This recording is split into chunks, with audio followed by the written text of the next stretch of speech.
নমস্কাৰ সকলোকে বিএসসি নাৰ্ছিঙৰ প্ৰথমটো ক্লাছলৈ স্বাগতম জনাইছো। আপোনালোকে চাই আছে বিশ্বাসী বন্ধু ইউটিউব চেনেল। ইতিমধ্যে আমি নাৰ্ছিঙৰ কাৰণে বহুকেইটা ক্লাছ কৰিছোঁ অলৰেডি জিএনএম এএনএমৰ, আৰু স্পেচিয়েলি বিএসসি নাৰ্ছিঙৰ কাৰণে এক্সট্ৰাকৈ ক্লাছ লৈ আহিছোঁ বহুতে বিচাৰি আছিল বাবে। আৰু আমাৰ নাৰ্ছিঙৰ কাৰণে বিএসসি নাৰ্ছিং জিএনএম এএনএমৰ কাৰণে আমি পিডিএফ প্ৰভাইড কৰি আছোঁ যি এন্ট্ৰেন্স এক্সাম হ'ব।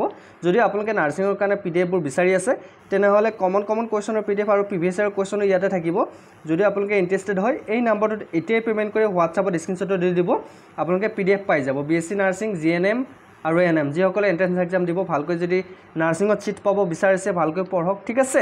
চ' মাত্ৰ 149 ৰুপিজ, বেছি নহয়, ঠিক আছে। 149 টকাত আপোনালোকে আমাৰ বহুকেইটা পিডিএফ পাব যিয়ে বিএসসি নাৰ্ছিং জিএনএমৰ কাৰণে খুবেই ইম্পৰ্টেণ্ট হ'ব। ক্লাছটো কৰি চাব, যদি ভাল পায় তেতিয়াহে পিডিএফটো ল'ব, ঠিক আছে। এটা দুটা পিডিএফ নাই, কিন্তু বহুকেইটা পিডিএফ আছে। বহুতে আমাৰ নামত পিডিএফবোৰ দি আছে। চ' আমাৰ এইটো অফিচিয়েল নাম্বাৰ, আপোনালোকে গম পাব।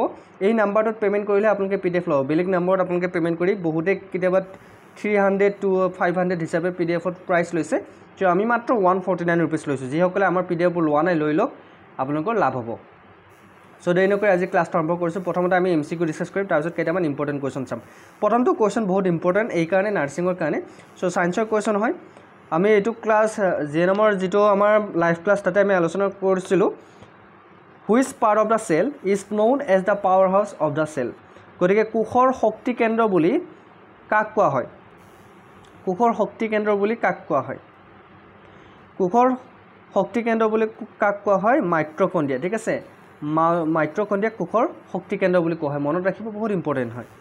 Next question, the basic unit of heredity. বংশগতিৰ প্ৰাথমিক একক কি? বংশগতিৰ যিটো প্ৰাথমিক একক সেইটো হৈছে জিন, ঠিক আছে। বংশগতিৰ প্ৰাথমিক একক হৈছে জিন, মনত ৰাখিব, ঠিক আছে। Next question, the largest organ in the human body. বহুতে নাজানে কিন্তু মানুহৰ দেহৰ আটাইতকৈ ডাঙৰ অংগটো কি? বহুতে ভুলকৈ এনচাৰ দি দিয়ে। এইবিলাক কুৱেশ্যন যদি ভুলকৈ এনচাৰ দি দিয়া তোমালোকে, তেনেহ'লে তোমালোকৰ কেনেকুৱা হ'ব কোৱাচোন? মাৰ্ক কটা যাব, হয় নে নহয়? 0 পাবা। গতিকে এইবিলাক একদম সৰু সৰু কুৱেশ্যন মনত ৰাখিবলৈ বহুত ইজি হয়। চ' প্ৰথমটো ক্লাছ কৰি যদি ভাল লাগে চেনেলটো ছাবস্ক্ৰাইব কৰি ল'ব যিসকলে নতুনকৈ আহিছে। আৰু পাৰ্ট 2 ক্লাছ 2 নম্বৰ ক্লাছটো লাগে নালাগে বিএসসি নাৰ্ছিঙৰ তোমালোকে কমেণ্ট কৰিবা, ঠিক আছে। মানুহৰ দেহৰ আটাইতকৈ ডাঙৰ অংগ হৈছে ছাল। বহুতে নাজানে। স্কিন। স্কিন হৈছে largest organ in the human body, ঠিক আছে। কি বুলি ক'লোঁ মই? স্কিন। নেক্সট কুৱেশ্যন, কেমেষ্ট্ৰিৰ এটা কুৱেশ্যন লৈ আহিছোঁ। Which acid is present in lemon. গতিকে নেমু টেঙাত কোনবিধ এচিড থাকে কোৱাচোন? Hydrochloric acid, citric acid, acetic acid, sulphuric acid. নেমু টেঙাত আমি কি এচিড পাওঁ? য়েছ, নেমু টেঙাত আমি কি এচিড পাওঁ? চাইট্ৰিক এচিড পাওঁ। মনত থাকিবনে? কি এচিড পাওঁ নেমু টেঙাত? চাইট্ৰিক এচিড পাওঁ। Next question, water is made up of. পানী কিহৰ পৰা তৈয়াৰ হৈছে? পানী কিহৰ পৰা তৈয়াৰ হৈছে? পানী তৈয়াৰ হৈছে হাইড্ৰজেন আৰু অক্সিজেনৰ লগ লাগি পানী তৈয়াৰ হৈছে, হয় নে নহয়? H2O। গতিকে পানীৰ কেতিয়াবা ৰাসায়নিক নামটো সুধিব পাৰে। চ' চাইণ্টিফিক নেমটো হৈছে H2O। Next question, pH value. এইটো কিন্তু বহুত ইম্পৰ্টেণ্ট। যোৱাবাৰো কুৱেশ্যন আছিল। আমি আপোনালোকক কৈছোঁ আমি প্ৰিভিয়াছ ইয়াৰ কুৱেশ্যন বা আগৰ কেনেকুৱা ধৰণৰ কুৱেশ্যন আছিল সেইবোৰো আমি ডিছকাছ কৰোঁ ক্লাছত, ঠিক আছে। pH value of neutral solution.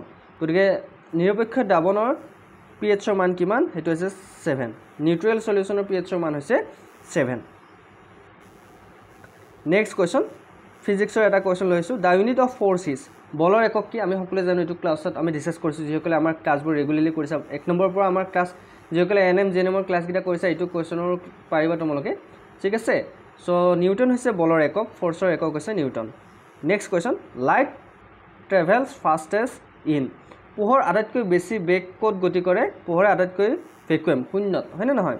পোহৰ আটাইতকৈ light travels fastest in vacuum, মনত ৰাখিবা। Which instrument is use to measure temperature. উষ্ণতা মাপক যন্ত্ৰটো কোনটো? কিহৰ দ্বাৰা আমি কিমান দেহত কিমান উষ্ণতা হৈছে আমি কেনেকৈ গম পাম? থাৰ্মোমিটাৰৰ জৰিয়তে। আমি জ্বৰ কিহেৰে, কিছুমানে যে জ্বৰ জোখে, চ' থাৰ্মোমিটাৰৰ জৰিয়তে আমি গম পাম। নেক্সট কুৱেশ্যন, জেনেৰেল নলেজৰ এটা কুৱেশ্যন হৈছোঁ। Who is known as the father of nursing. নাৰ্ছিঙৰ জনক হিচাপে কাক জনা যায়? বহুত ইম্পৰ্টেণ্ট কুৱেশ্যন কিন্তু। Florence Nightingale, Clara Barton, Hippocrates, Jean Watson. গতিকে নাৰ্ছিঙৰ জনক বা পিতৃ হিচাপে কাক জনা যায়? কাৰেক্ট এনচাৰ ফ্লোৰেন্স নাইটিংগেল তেখেতক নাৰ্ছিঙৰ জনক বা পিতৃ বুলি জনা যায় ফাদাৰ অফ নাৰ্ছিং বুলি ক'লে ফ্লোৰেন্স নাইটিংগেলক জনা যায় মনত ৰাখিবা আহিব পাৰে কিন্তু next question when is world health day celebrated বিশ্ব স্বাস্থ্য দিৱস কেতিয়া পালন কৰা হয় বহুতে নাজানে বিশ্ব স্বাস্থ্য দিৱস কেতিয়া পালন কৰা হয় কাৰেক্ট এনসাৰটো হৈছে 7 এপ্ৰিল তাৰিখে ঠিক আছে মনত ৰাখিবা 7 এপ্ৰিল তাৰিখে বিশ্ব স্বাস্থ্য দিৱস পালন কৰা হয় next question which is the largest bone in the human body এটো মই যোৱা ক্লাছত আমি ডিসকাস কৰিছিলো মানুহৰ দেহৰ আটাইতকৈ ডাঙৰ হাড়বিধৰ নাম হৈছে ফিমাৰ আৰু সৰু বিধৰ নাম হৈছে স্টেপছ ঠিক আছে ফিমাৰ হৈছে মানুহৰ আটাইতকৈ ডাঙৰ হাড়বিধৰ নাম next question which blood group is known as the universal donor মানে সেই ব্লাড গ্ৰুপতে সকলোকে ব্লাড ডোনেট কৰিব পাৰে বিশ্বজনীন দাতা বুলি কোৱা হয় ও ঠিক আছে যাৰ ও ব্লাড গ্ৰুপ আছে ও ব্লাড গ্ৰুপ হৈছে বিশ্বজনীন দাতা The main function of white blood cell বগা ৰক্ত কণিকাৰ মুখ্য কাম কি আমি ডিসকাস কৰিছো ক্লাছত ইমিউনিটি প্ৰভাইড কৰা ঠিক আছে ইমিউনিটি প্ৰভাইড কৰা যাৰ জৰিয়তে আমি বেমাৰ আজাৰত আমাৰ সুৰক্ষা পাব পাৰি ঠিক আছে তোমালোকে কৰোনাৰ সময়ত ইমিউনিটি বুষ্ট কৰাৰ কথা শুনিছা হয়নে নহয় গতিকে ইমিউনিটি হৈছে আমাৰ বেমাৰ আজাৰৰ পৰা ৰক্ষা কৰা এটা মেইন কাৰণ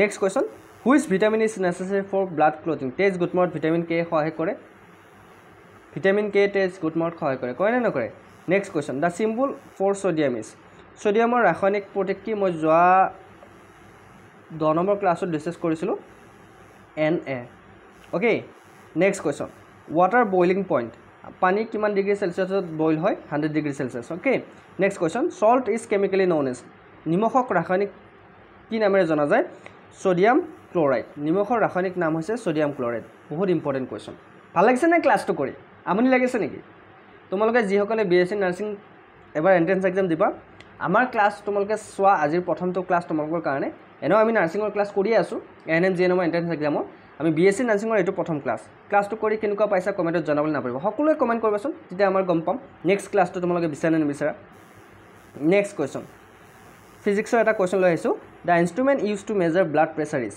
ৰক্তচাপ জুখিবলৈ আমি ব্যৱহৃত কৰা যন্ত্ৰবিধৰ নাম কি আমি ব্লাড প্ৰেছাৰ জুখিবলৈ কি যন্ত্ৰ ব্যৱহাৰ কৰোঁ স্পাইগোমেনোমিটাৰ ঠিক আছে sphygmomanometer next question the unit of electric current বা বৈদ্যুতিক ধাৰাৰ একক কি হেতু হৈছে ampere so next question sound waves travel fastest in ধ্বনি তৰংগ কোড আটাইতকৈ বেছি বেগ গতি কৰে ধ্বনি তৰংগ আটাইতকৈ বেছি ষ্টিলত গতি কৰে ঠিক আছে কোড গতি কৰে ষ্টিলত গতি কৰে জেনাৰেল নলেজ এটা question da capital of India is আমাৰ ভাৰতৰ ৰাজধানী নিউ দিল্লী আমি সকলোৱে জানো ঠিক আছে হু ডিসকভাৰ্ড পেনিচিলিন এটো কিন্তু বহুত ইম্পৰ্টেন্ট কোৱেশ্চন কোনে পেনিচিলিন আৱিষ্কাৰ কৰিছিল পেনিচিলিন কোনে আৱিষ্কাৰ কৰিছিল হেয়া হৈছে আলেকজেণ্ডাৰ ফ্লেমিঙে পেনিচিলিন আৱিষ্কাৰ কৰিছিল আমি অলৰেডি ডিসকাস কৰিছো ক্লাছত next question the national animal of India is ভাৰতৰ ৰাষ্ট্ৰীয় জন্তু কোনটো বাঘ আমি সকলোৱে জানো এটা আমি নাৰ্ছিঙৰ কেটা স্পেশাল কোৱেশ্চন চাম যিবিল তোমালোকে জানিব লাগিব ঠিক আছে প্ৰথমটো কোৱেশ্চন হৈছে what is the aseptic technique and why is it important in nursing aseptic প্ৰক্ৰিয়া কি আৰু ই নাৰ্ছিঙত কিয় গুৰুত্বপূৰ্ণ বহুত মনত ৰাখিব দেই এসেপ্টিক প্ৰক্ৰিয়া হৈছে এবিধ পদ্ধতি যি ক্ষতিকাৰক সূক্ষ্ম জীৱাণুধাৰা দুখন ৰোধ কৰে এই ৰোগীৰ সংক্ৰমণ ৰোধৰ বাবে নাৰ্ছিঙত গুৰুত্বপূৰ্ণ aseptic technique is a procedure use to prevent contamination by harmful microorganism it is important in nursing to avoid infections in patient next question মানুহৰ দেহৰ স্বাভাৱিক তাপমাত্ৰা পৰিসৰ ব্যাখ্যা কৰা ক্লাছটো কৰি কেনেকুৱা পাইছা তোমালোকে জনাবা মানুহৰ দেহৰ স্বাভাৱিক তাপমাত্ৰা হৈছে 36.5 ডিগ্ৰী সেলসিয়াছৰ পৰা 37.5 ডিগ্ৰী সেলসিয়াছ ইয়াতকৈ বেছি হলে মানুহৰ এটো নৰমালত নাথাকে next question what are the sign of inflammation পৰ্যলনৰ লক্ষণসমূহ কি কি পৰ্যলনৰ লক্ষণসমূহ হৈছে ৰক্তচাপ উষ্ণতা swelling pain and loss of function কাৰ্য হ্ৰাস হোৱা নেক্সট কোৱেশ্চন নিষ্ক্ৰমণৰ অৰ্থ কি আৰু হস্পিটেল প্ৰচলিত দুটা পদ্ধতি কি define sterilization and list two method commonly use in hospital এটো হৈছে নিষ্ক্ৰমণ হৈছে সকলো সূক্ষ্ম জীৱাণু আৰু স্পোৰ বিনাশ কৰাৰ প্ৰক্ৰিয়া প্ৰচলিত পদ্ধতিসমূহ হৈছে অটোক্লেভ আৰু শুকান তাপ নিষ্ক্ৰমণ ঠিক আছে অটোক্লেভিং এণ্ড ড্ৰাই হিট ষ্টেৰিলাইজেশ্যন মনত ৰাখিবা নেক্সট কোৱেশ্চন ব্যাক্টেৰিয়া আৰু ভাইৰাছৰ মাজত কি পাৰ্থক্য আছে এই দুটা কিন্তু বহুত ইম্পৰ্টেন্ট কিন্তু দেই বহুত ইম্পৰ্টেন্ট তোমালোকে মনত ৰাখিবা ব্যাক্টেৰিয়া হৈছে জীৱন্ত এককোষী অনুজীৱ যিয়ে নিজে প্ৰতিপত্তি কৰিব পাৰে আৰু ভাইৰাছ হৈছে অজীৱন্ত আৰু প্ৰতিপত্তি কৰিবলৈ অন্য জীৱৰ প্ৰয়োজন হয় ঠিক আছে next question how does oxygen therapy help patient oxygen থেৰাপিয়ে ৰোগীক কেনেকৈ সহায় কৰে অক্সিজেন থেৰাপিয়ে সেই ৰোগীসকলৰ অধিক অক্সিজেন যোগায় যিসকলে শ্বাস লোৱাত অসুবিধা অনুভৱ কৰে বা ৰক্তত অক্সিজেনৰ পৰিমাণ কম থাকে গতিকে অক্সিজেন থেৰাপি বহুত important what is the function of haemoglobin in blood ৰক্তত হিমোগ্লোবিনৰ কাম কি আমাৰ তেজত হিমোগ্লোবিনৰ কাম কি হিমোগ্লোবিনে লাঞ্জৰ পৰা অক্সিজেন শৰীৰৰ কোষলৈ লৈ যায় আৰু কোষৰ পৰা কাৰ্বন ডাই অক্সাইড আকৌ ঘূৰি কেনে লাঞ্জত লৈ আহে ঠিক আছে haemoglobin carries oxygen from the lungs to the body tissues and return carbon dioxide from the tissues back to the lungs ঠিক আছে describe the step of wound healing খাও নিয়মৰ ঢাকসমূহ বৰ্ণনামক কৰিব দিছে ৰক্তপাত বন্ধ কৰা হেমষ্টেটিছ প্ৰজনন বৃদ্ধি নতুন কোষ গঠন আৰু পুনৰ গঠন কোষ শক্তিশালী কৰা ঠিক আছে সো আপোনালোকে যদি আমাৰ পিডিএফ এটা ল'ব বিচাৰিছে এই নাম্বাৰটোত আপোনালোকে পে'মেণ্ট কৰি আমাৰ পিডিএফ এটা ল'ব পাৰে যিসকলে বিএছচি নাৰ্ছিং এবাৰ এণ্ট্ৰেন্স এক্সাম দিব আৰু পিডিএফ এটা আপোনালোকৰ আহিবলগীয়া কম্পিটিটিভ এক্সামতো হেল্পফুল হ'ব ছায়েন্সৰ কুৱেশ্যন থাকিব বহুত ইম্পৰ্টেণ্ট আৰু বহুকেইটা পিডিএফ পাব তোমালোকে ৰিজনিঙো তোমালোকে লাভ কৰিবা যদি ইণ্টাৰেষ্টেড হয় এই নাম্বাৰটোত পে'মেণ্ট কৰি 149 ৰুপিজ তোমালোকে গুগল পে ফোন পে যি আছে এইটো নাম্বাৰত পে'মেণ্ট কৰি কেনে হোৱাটছআপত স্ক্ৰীনশ্বট দি দিবা এইটো নাম্বাৰটো হোৱাটছআপ আছে তোমালোকে নাম্বাৰটো স্ক্ৰীনশ্বট মাৰি লোৱা যদি ইণ্টাৰেষ্টেড হয় তেতিয়া ল'বা ঠিক আছে অ'কে মই নাম্বাৰটো মুচি দিছোঁ স্ক্ৰীনশ্বট মৰা হ'লনে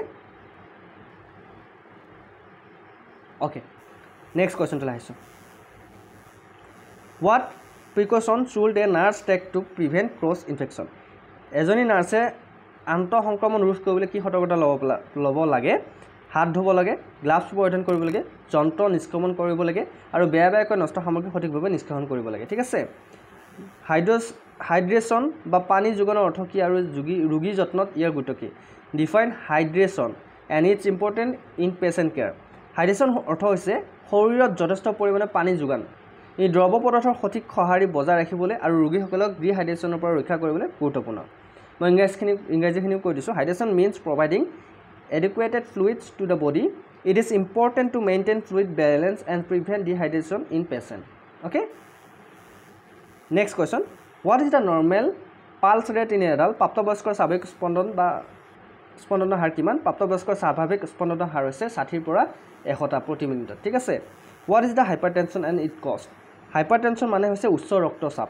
ঠিক আছে কেতিয়াবা খুদিব পাৰে hypertension মানে কি ইয়াৰ কাৰণ হৈছে স্থূলতা মানসিক চাপ অধিক নিমখ খোৱা আৰু ব্যায়ামৰ অভাৱ যদি ব্যায়াম নকৰে অধিক নিমখ খায় তেতিয়াহ'লে উচ্চ ৰক্তচাপ হাই প্ৰেছাৰ হ'ব পাৰে next question what is the function of kidney কিডনিৰ কাম কি কিডনিয়ে ৰক্তৰ পৰা অৱশিষ্ট পদাৰ্থ উলিয়াই পেলাই কেনে প্ৰেছাৰ নিৰ্গত কৰিবলৈ সহায় কৰে what are the type of joint in the human body মানুহৰ দেহত কিমান প্ৰকাৰৰ সন্ধি থাকে সন্ধিসমূহ তিনি প্ৰকাৰ থাকে স্থিৰ অলপ চলা আৰু পুনৰৰূপে চলা সন্ধি মানে কিমান টাইপৰ জইণ্ট থাকে মানুহৰ fix slightly movable and freely movable এই তিনিটা জইণ্ট থাকে মানুহৰ দেহত what is the important of hand ৱাশ্বিং ইন ইনফেকশ্যন কণ্ট্ৰল সংক্ৰমণ নিয়ন্ত্ৰণৰ বাবে হাত ধোৱা কিয় গুৰুত্বপূৰ্ণ এইকাৰণে যে হাত ধোৱাত সূক্ষ্ম জীৱাণু বিলুপ্ত হৈ যায় আৰু সংক্ৰমণ বিস্তাৰ ৰোধ হয় ঠিক আছে নেম দ্য 4 ব্লাড গ্ৰুপ 4টা ব্লাড গ্ৰুপৰ নাম যদি তোমালোক ক'ব দিয়ে এ বি এ বি আৰু অ' ঠিক আছে next question what is the normal respiratory rate in adult প্ৰাপ্তবয়স্কৰ স্বাভাৱিক শ্বাস প্ৰশ্বাসৰ হাৰ কিমান প্ৰাপ্তবয়স্ক মানুহৰ স্বাভাৱিক শ্বাস প্ৰশ্বাসৰ হাৰ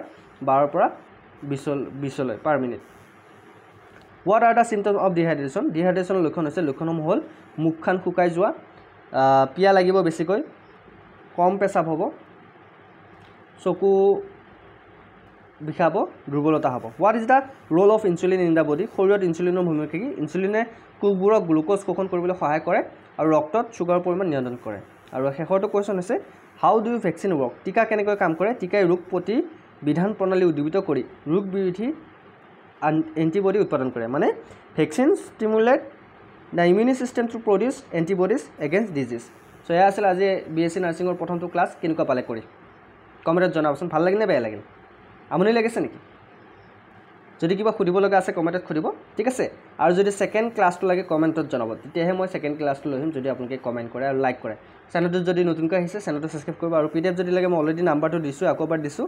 8638686390 এই নাম্বাৰটোত আপোনালোকে 149 rupees Google pay phone pay যি আছে পে'মেণ্ট কৰি কেনে হোৱাটছআপত স্ক্ৰীনশ্বট দি দিব নাম্বাৰটোত কল নকৰিব পিডিএফ পাই যাব চ' আজিলৈ মানে অন্যটো ভিডিঅ'ত আকৌ লগ পোৱাৰ প্ৰতিশ্ৰুতি জয় হিন্দ জয় অসম